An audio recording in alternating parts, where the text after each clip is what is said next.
Assalamualaikum warahmatullahi wabarakatuh.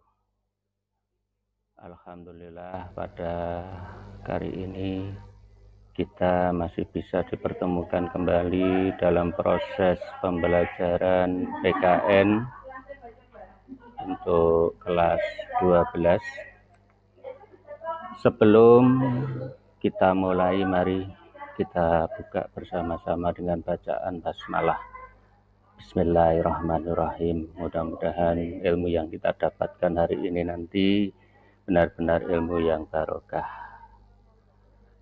Anak-anakku kelas 12 SMA Negeri 1 Bramahan. Materi kita pertemuan kali ini masih membicarakan pada bab 1 tentang kasus-kasus pelanggaran hak dan pengingkaran kewajiban warga negara. Namun yang kita bicarakan hari ini nanti adalah subbagian C dan subbagian D, yaitu tentang kasus pelanggaran hak dan pengingkaran kewajiban warga negara, serta bagaimana penanganan daripada pelanggaran hak dan pengingkaran kewajiban warga negara. Untuk sub yang C, kasus daripada pelanggaran hak dan pengingkaran kewajiban negara. Kenapa seringkali terjadi pelanggaran-pelanggaran hak, pelanggaran-pelanggaran kewajiban pada masyarakat kita? Ternyata itu ada beberapa faktor yang mempengaruhi. Jadi ada beberapa faktor yang mempengaruhi kenapa terjadinya pelanggaran-pelanggaran terhadap hak warga negara, pelanggaran terhadap kewajiban warga negara.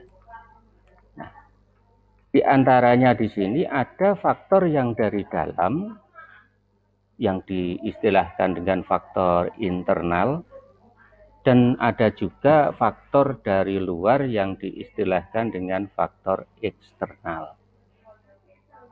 Kalau faktor dari luar, faktor eksternal, nah ini itu adalah sikap egois, kemudian rendahnya kesadaran terhadap peraturan, sikap tidak toleran.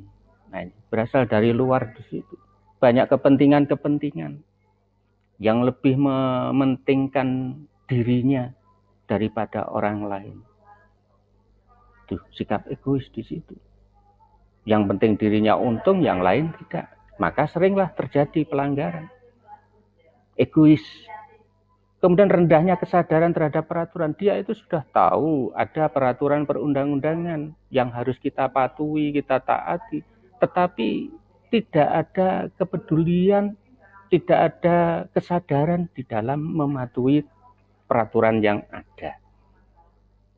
Apalagi ada sikap tidak toleran. Nah, ini tidak toleransi. Toleran di situ ya tidak memberi kesempatan pada orang lain. Nah, ini. Kemudian faktor dari dalam atau diistilahkan dengan faktor internal. Bisa saja bahwa pelanggaran, kasus-kasus terjadinya pelanggaran hak asasi, kewajiban asasi warga negara, di situ disebabkan ini aparat daripada penegak hukum. Jadi yang duduk di sana, yang membuat suatu keputusan kurang tegas, masih ada pengaruh-pengaruh di situ. Mungkin yang terkena menjadi seorang terdakwa itu ada hubungan, ada kepentingan, atau dan lain sebagainya. Yang jelas bahwa ketidaktegasan aparat penegak hukum itu bisa menyebabkan terjadinya pelanggaran atau kasus. Adanya kesempatan. Nah ini, jadi kesempatan itu juga bisa. Minimnya sosialisasi peraturan dari pemerintah. Nah ini, sosialisasi itu apa? Ya untuk memberitahukan, membelajari pada masyarakat. Masyarakat biar tahu, ya disampaikan. Nah ini, jadi minimnya sosialisasi. Ya, jadi minimnya sosialisasi peraturan dari pemerintah. Nah, ini perlu ditingkatkan.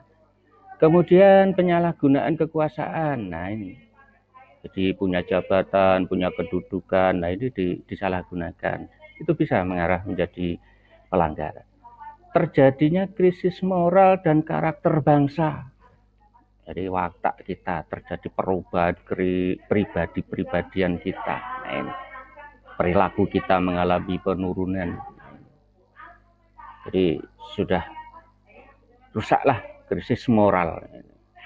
Aparat hukum yang bertindak sewenang-wenang. Kesalahan dalam mengimplementasikan norma-norma dan perintah hukum, peraturan perundangan itu sudah ada, tetapi itu bagaimana di dalam implementasinya. Kalau implementasinya itu salah, nah ini tentu akan menyebabkan terjadinya pelanggaran.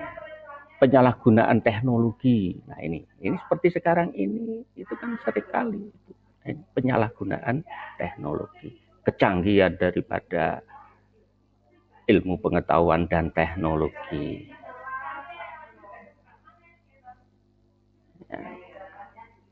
Kemudian kasus-kasus pelanggaran daripada hak warga negara. Banyak sekali yang ada di tengah-tengah masyarakat kita, kehidupan kita. Pendidikan tidak merata, munculnya ketidakadilan hukum, menciptakan kegaduhan di perpustakaan. Nah ini kalau di lingkungan sekolah. Tidak mendapatkan kesempatan untuk memilih ataupun dipilih. Nah ini politik. Banyaknya anak di bawah umur yang harus mencari penghasilan. Nah, ini pelanggaran hak. Sehingga dia harus bekerja, tetapi seharusnya dia itu tidak bekerja tetapi menuntut ilmu. Banyaknya angka-angka pengangguran, banyaknya pelanggaran-pelanggaran hak cipta. Nah itu. Proses penegakan hukum masih belum optimal. Ini juga menjadi. Bahkan saat ini tingkat kemiskinan, angka pengangguran di negara kita itu cukup tinggi sekali. Makin merebaknya kasus pelanggaran HAM, pembunuhan, pemerkosaan, kekerasan rumah tangga, dan lain sebagainya. Masih terjadinya tindak kekerasan mengatasnamakan agama. Angka putus sekolah yang cukup tinggi. Nah, ini kasus-kasus yang merebak yang ada di dalam kehidupan masyarakat kita. Apakah itu di lingkungan sekolah, di lingkungan masyarakat, ataupun di lingkungan berbangsa dan bernegara.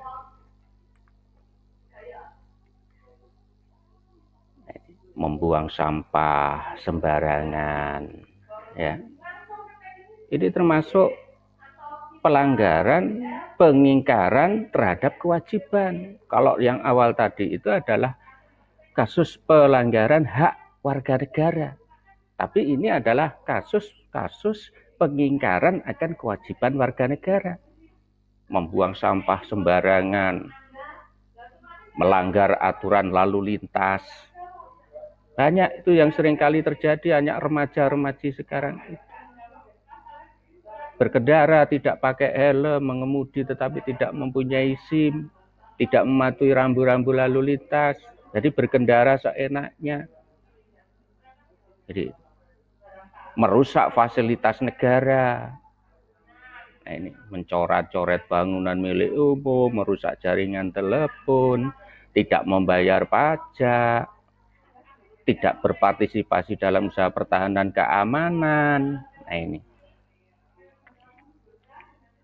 Jadi di sini melanggar aturan lalu lintas, menghindari tugas.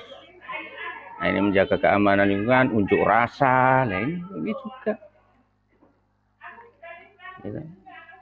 Ini kasus-kasus pengingkaran terhadap kewajiban warga negara. Lalu kalau sudah terjadi pelanggaran-pelanggaran, pengingkaran terhadap hak warga negara dan kewajiban warga negara, apa yang harus dilakukan? Tentunya harus ditangani. Bagaimana? Nah, upaya daripada pemerintah dalam penanganan kasus-kasus pelanggaran hak dan pengingkaran itu yang bisa dilakukan di sini.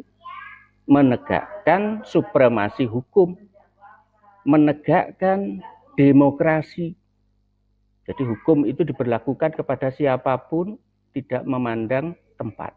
Yang penting di dalam wilayah Nusantara. Demokrasi berarti memberikan kesempatan kepada orang lain. Ini. Kalau itu memang haknya ya harus diberikan. Kalau itu kewajibannya ya harus. Yang kedua, meningkatkan kerjasama yang harmonis antar kelompok. Bukankah masyarakat kita itu adalah masyarakat yang majemuk? Jadi masyarakat yang pluralis, yang mana di sini banyak sekali perbedaan-perbedaan, sehingga ini harus kerjasama yang harmonis. Apalagi pemerintah kita, dari pemerintah pusat sampai pemerintah desa, bertingkat-tingkat. Ini harus ada kerjasama yang harmonis antar lembaga. Kemudian yang ketiga, mempertegas peran lembaga penegak hukum. Siapa penegak hukum? Ya kepolisian, ya jaksa, advokat, LBH. Nah ini, terutama di situ adalah lembaga penegak hukum. Kemudian yang keempat, itu adalah meningkatkan kualitas pelayanan publik. Jadi pemerintah itu adalah menjadi pelayan. Jadi memberikan suatu pelayanan kepada masyarakat secara maksimal. Kemudian yang kelima, meningkatkan pengawasan dari masyarakat. Nah, masyarakat kita sendiri itu juga harus mengawasi bagaimana lembaga-lembaga politik yang ada di pemerintah sana. Kemudian meningkatkan prinsip kesadaran kehidupan berbangsa dan bernegara. Nah, kemudian meningkatkan profesionalisme lembaga keamanan dan pertahanan negara. Nah ini. Jadi profesionalisme. Kalau suatu lembaga itu dipegang oleh orang yang memang tidak profesinya, ya kita sulit akan baik. Ya. Kemudian membangun partisipasi masyarakat di dalam pencegahan terjadinya pelanggaran hak dan pengingkaran kewajiban warga negara. Ini tentunya bagaimana kita bangun di dalam lingkungan keluarga, lingkungan sekolah, lingkungan masyarakat, lingkungan bangsa dan negara. Jadi ini juga termasuk bagaimana upaya penanganan. Jadi penanganan daripada kasus-kasus pelanggaran itu. Tadi sudah Pak P sampaikan, supremasi hukum, mengoptimalkan peran lembaga, nah ini meningkatkan profesionalisme. Nah ini.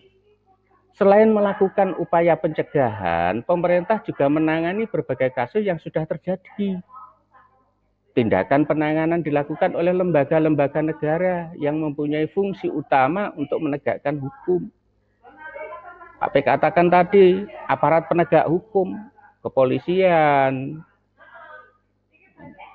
dan juga dibantu oleh TNI, Komisi Pemberantasan Korupsi KPK, lembaga peradilan yang menjatuhkan vonis. Nah ini. Kemudian upaya pencegahan dan penanganan pelanggaran hak dan pengingkaran kewajiban warga. Ini dilakukan oleh pemerintah tidak akan berhasil tanpa didukung oleh sikap dan perilaku warga negaranya. Jadi ada partisipasi daripada rakyatnya. Itu bab 1 sub C dan sub D yang bisa Pak P sampaikan, mudah-mudahan ini ada guna dan manfaat dan barokah. Sampai bertemu kembali pada pertemuan yang akan datang. Terima kasih. Assalamualaikum warahmatullahi wabarakatuh.